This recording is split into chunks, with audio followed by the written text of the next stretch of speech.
بسم اللہ الرحمن الرحیم۔ جب معاہدہ طے ہو چکا تو حضرت شعیب علیہ السلام نے اپنی صاحبزادی کو حکم دیا کہ وہ حضرت موسیٰ علیہ السلام کو ایک عصا دیں جس سے وہ بکریوں کی نگہبانی کریں اور درندوں کو ان سے دور کریں۔ حضرت شعیب علیہ السلام کے پاس انبیاء کرام علیہ السلام کے کئی عصا موجود تھے۔ صاحبزادی کا ہاتھ حضرت آدم علیہ السلام کے عصا پر پڑا جو آپ جنت سے لائے تھے اور انبیاء کرام علیہ السلام اس کے وارث ہوتے چلے آئے تھے یہاں تک کہ وہ حضرت شعیب علیہ السلام کے پاس پہنچا تھا۔ حضرت شعیب علیہ السلام نے یہ عصا حضرت موسیٰ علیہ السلام کو دے دیا۔ جب حضرت موسیٰ علیہ السلام نے ملازمت کی مدت پوری کر دی تو حضرت شعیب علیہ السلام نے آپ کا نکاح اپنی بڑی صاحبزادی صفورہ سے کر دیا۔ پھر آپ علیہ السلام نے حضرت شعیب علیہ السلام سے مصر کی طرف واپس جانے کی اجازت چاہی تو آپ علیہ السلام نے اجازت دے دی۔ چنانچہ حضرت موسیٰ علیہ السلام اپنی زوجہ کو لے کر مصر کی طرف چلے۔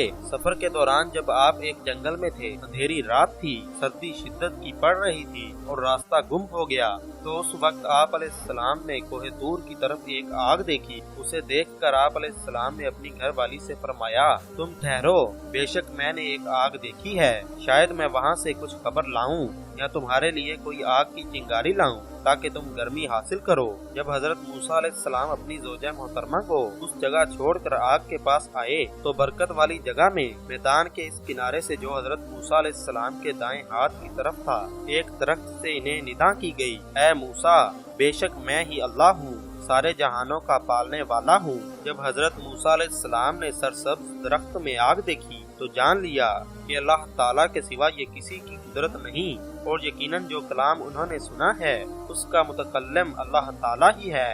اللہ تعالیٰ نے حضرت موسیٰ علیہ السلام سے فرمایا، اور اے موسیٰ، یہ تمہارے دائیں ہاتھ میں کیا ہے؟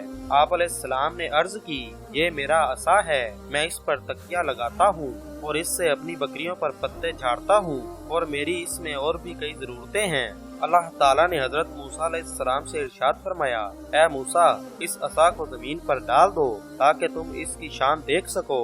حضرت موسیٰ علیہ السلام نے عصا زمین پر ڈال دیا تو وہ اچانک سانپ بن کر تیزی سے دوڑنے لگا اور اپنے راستے میں آنے والی ہر چیز کو کھانے لگا۔ یہ حال دیکھ کر حضرت موسیٰ علیہ السلام کو خوف ہوا تو اللہ تعالیٰ نے ان سے ارشاد فرمایا، اسے پکڑ دو اور ڈرو نہیں، ہم اسے دوبارہ پہلی حالت میں لوٹا دیں گے۔ یہ سنتے ہی حضرت موسیٰ علیہ السلام کا خوف جاتا رہا، حتیٰ کہ آپ علیہ السلام نے اپنا دست مبارک اس کے منہ میں ڈال دیا اور وہ آپ علیہ السلام کے ہاتھ لگاتے ہی پہلے کی طرح عصا بن گیا۔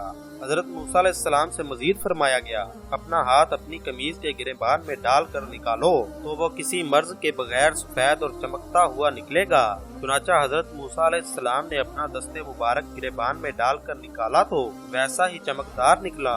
اس کے بعد ارشاد فرمایا، اور خوف دور کرنے کے لیے اپنا ہاتھ اپنے ہاتھ ملا لو تاکہ ہاتھ اپنی اصلی حالت پر آئے اور خوف دور ہو جائے۔ عطائے معجزات کے بعد اللہ تعالیٰ نے حضرت موسیٰ علیہ السلام سے ارشاد فرمایا، فرعون کے پاس جاؤ، بے شک وہ سرکش ہو گیا ہے۔ جب حضرت موسیٰ علیہ السلام کو سرکش فرعون کی طرف جانے کا حکم دیا گیا اور آپ علیہ السلام جان گئے کہ انہیں ایک ایسے عظیم کام کا پابند کیا گیا ہے جس کے لیے سینہ کشادہ ہونے کی حاجت ہے تو آپ علیہ السلام نے اللہ تعالیٰ کی بارگاہ میں عرض کی، اے میرے رب، میرے لیے میرا سینہ کھول دے اور میرے لیے میرا کام آسان فرما اور میری زبان کی گرہ کھول دے تاکہ وہ میری بات سمجھیں اور میرے لیے میرے گھر والوں میں سے ایک وزیر کر دے میرے بھائی ہارون کو، اس کے ذریعے میری کمر مضبوط فرما اور اسے میرے کام میں شریک کر دے تاکہ ہم بکثرت تیری پاکی بیان کریں اور بکثرت تیرا ذکر کریں، بے شک تو ہمیں دیکھ رہا ہے۔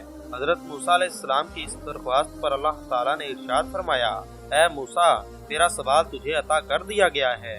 حضرت موسیٰ علیہ السلام نے مزید عرض کی، اے میرے رب، میں نے ان میں سے ایک شخص کو قتل کر دیا تھا تو مجھے ڈر ہے کہ وہ مجھے قتل کر دیں گے اور میرا بھائی ہارون اس کی زبان مجھ سے زیادہ صاف ہے، تو اسے میری مدد کے لیے رسول بنا تاکہ وہ میری تصدیق کرے، بے شک مجھے ڈر ہے کہ وہ مجھے جھٹلائیں گے۔ اللہ تعالیٰ نے حضرت موسیٰ علیہ السلام کی عرض قبول کی اور ان سے ارشاد فرمایا، ان قریب ہم تیرے بازو کو تیرے بھائی کے ذریعے قوت دیں گے اور تم دونوں کو غلبہ عطا فرمائیں گے تو وہ ہماری نشانیوں کے سبب تم دونوں کا کچھ نقصان نہ کر سکیں گے، تم دونوں اور تمہاری پیروی کرنے والے غالب آئیں گے۔